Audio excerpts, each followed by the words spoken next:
नमस्कार दोस्तों, स्वागत है आपका हमारे चैनल पर। आज हम फिर से आपके लिए नई कहानी लेकर आए हैं जिसका नाम है हकीकत या फसाना। बहुत समय पहले की बात है। दूर देश में एक राजा राज्य करता था। राजा की एक रानी थी, एक बेटा था। बेटा सुंदर इतना कि प्रजा उसे यूनानी देवता कहती थी। रानी अपने बेटे को बहुत प्यार करती थी। उस राजकुमार का नाम था एलेक्स। एक दिन एलेक्स के मन में विचार आया कि दुनिया देखी जाए। रानी भला अपनी आंखों के तारे को दूर कैसे जाने देती, लेकिन एलेक्स ठान चुका था और किसी सैनिक या सामान को भी साथ ले जाने को तैयार ना हुआ। वह जितना सुंदर था उतना साहसी भी था। बेटे से बिछड़ते हुए रानी का दिल बैठा जा रहा था, फिर भी उन्होंने एलेक्स को मुस्कुराते हुए विदा किया। चलते चलते उसके हाथ में तारों सितारों से जड़ी एक थैली जरूर पकड़ा दी। भला एलेक्स माँ से वह थैली लेने से कैसे इनकार करता। एलेक्स चल पड़ा। वह आगे आगे चलता ही जा रहा था। राह में जैसा जो कुछ मिल जाता खा पी लेता, कहीं भी आराम कर लेता। चलते चलते रास्ते में उसे एक टूटी फूटी झोपड़ी दिखाई पड़ी। उसमें रहती थी एक गरीब बुढ़िया। बुढ़िया बीमार थी। एलेक्स ने उसकी देखभाल की तो बुढ़िया ठीक हो गई और कहने लगी, मेरा भी एक बेटा था, न जाने कहाँ चला गया। तू मेरे पास ही रहे, मेरे बेटे की तरह। एलेक्स ने कहा, मुझे तो बहुत दूर जाना है, मैं रुक नहीं सकता। बुढ़िया ने उसे ढेरों आशीष देकर विदा किया। चलते चलते वह एक जंगल में पहुंचा। वहां उसने एक महल देखा। महल ऐसा शानदार कि धरती पर किसी ने न देखा न सुना था। महल के द्वार पर पहरेदार भी नहीं थे। एलेक्स भीतर गया। महल खूब सजा हुआ था, पर कहीं कोई चहल पहल नहीं थी। वहां सब कुछ पत्थर का था। एलेक्स कई कमरों में गया। किसी में तरह तरह की पोशाकें, कहीं पलंग बिछे थे तो कहीं अलमारियां लगी थीं। आगे बढ़ने पर एक रसोई घर था। उसमें खाने पीने की सब्जियां, फल और तरह तरह के पेय रखे थे। एलेक्स भूखा तो था ही। उसने कुछ फल उठाकर खाने चाहे, पर यह क्या, वे तो जैसे पत्थर के बने थे। महल में घूमते घूमते शाम हो गई। पूना महल साएं साएं करने लगा, लेकिन वहां अंधेरा नहीं हुआ। रात में जिस तरह आकाश गंगा की रोशनी होती है, ठीक वैसी ही रोशनी की झिलमिल वहां हो गई। एलेक्स ने सोचा, शायद रात में यहाँ कोई आए। सवेरा हुआ। एलेक्स की नींद टूटी। महल में कहीं कुछ ना हुआ, ना कोई आया। दिन पर दिन बीतते जाते, पर एलेक्स जो कुछ सोचता ना होता। उसे घर की याद आती, रानी माँ की याद सताती, पर वह तो दुनिया देखने के लिए निकला था। अचानक उसका ध्यान उस थैली की ओर गया जो उसकी माँ ने दी थी। उसने थैली खोली, परंतु यह क्या, उसमें तो काले भूरे रंग की मिट्टी थी। उसे लगा माँ ने गलती से हीरे जवाहरात की किसी थैली की जगह यह थैली दे दी होगी। एलेक्स ने थैली में से एक एक मुट्ठी भरकर वह मिट्टी जहां तहां छिड़क दी। कुछ देर बाद वहां जैसे कोई भूचाल सा आ गया। तभी वहां चांदी की तरह चमकता एक बड़ा सा तारा रथ आ उतरा, जिसमें से परी जैसी कोई सुंदर स्त्री उतरी। वह इधर उधर कुछ ढूंढने लगी। एलेक्स एक और छिप गया, यह देखने के लिए कि अब आगे क्या होता है। फिर तारे की एक और पंखुड़ी खुली, फिर तीसरी पंखुड़ी खुली। अब तीनों परियां सभा भवन में खड़ी थीं। वे आईं तो पूरा महल जैसे नींद से जाग उठा। पहले सभी कुछ पत्थर का था, अब वैसा नहीं रहा। वहां छोटे कद के कई नौकर भी आ गए। एलेक्स समझ नहीं पाया कि वे कहां से और कब आ गए। बोने फुर्ती से काम करने लगे। कोई खाना तैयार करने लगा तो कोई सजावट करने लगा।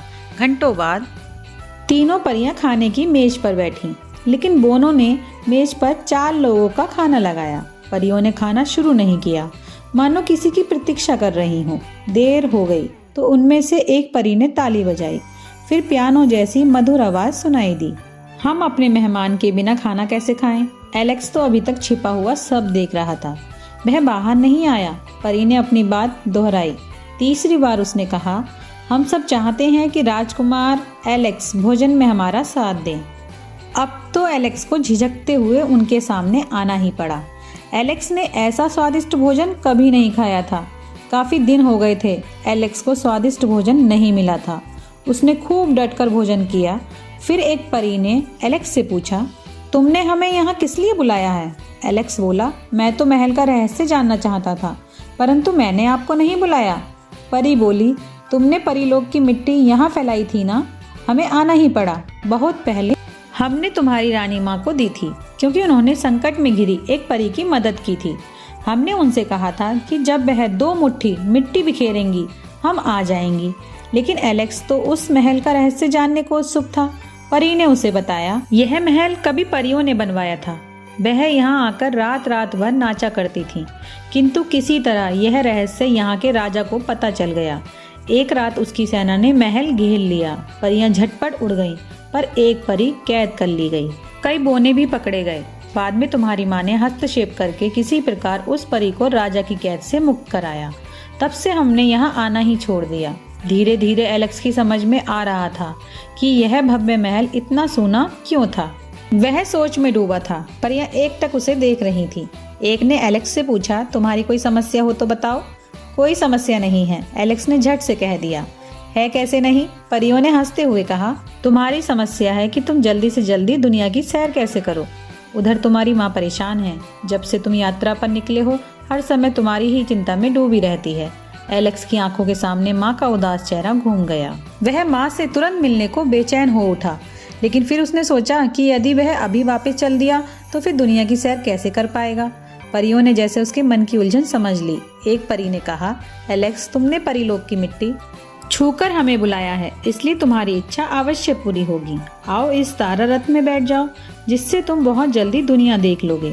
यात्रा के बाद माँ के पास चले जाना। एलेक्स कृतज्ञता से भर उठा। वह तारा रथ में जा बैठा, जो आकाश में उड़ने लगा। उसके झरोखों से उसे एक से बढ़कर एक अनोखे दृश्य दिखाई दे रहे थे। समुद्र पार करके नए नए देशों, वनों और पर्वतों को लांघता तारा रथ उड़ा जा रहा था। तारा रथ में बैठकर एलेक्स ने बहुत जल्दी ही पूरी दुनिया देख ली। एक शाम उसे कुछ परिचित आवाजें सुनाई पड़ी, जिन्हें वह खूब पहचानता था। तभी तारा रथ धरती पर आ उतरा और एलेक्स रथ से बाहर निकला। तारा रथ परी महल के पास नहीं, उसके अपने नगर में उतरा था। पास ही मंत्री और दरबारी खड़े थे। एलेक्स को देखकर वे सब बहुत खुश हुए। पूछने पर उन्होंने कहा, कोई अनोखा संदेश बाहर कह गया था कि राजकुमार बस लौटने ही वाले हैं। एलेक्स सब समझ गया। परियों ने ही उसकी खबर करा दी होगी। एलेक्स के लौट आने का समाचार पूरे नगर में फैल गया। वह माँ से मिलने के लिए महल की ओर चला तो उसने तारा रथ को आकाश में उड़कर दूर जाते हुए देखा। सब हैरान थे कि एलेक्स इतनी जल्दी कैसे लौट आया। माँ ने पूछा तो एलेक्स बोला, माँ, यह सब तो तुमने किया है। तुम्हारी दी हुई मिट्टी का ही चमत्कार है कि मैंने कुछ दिन में ही पूरी दुनिया घूम ली। एलेक्स की माँ हंस पड़ी। वो तुरंत समझ गई कि यह चमत्कार किसने किया होगा। दोस्तों, अगर आपको ये कहानी पसंद आए तो इसे लाइक करें, शेयर करें और हमारे चैनल को सब्सक्राइब करें। Thanks for watching.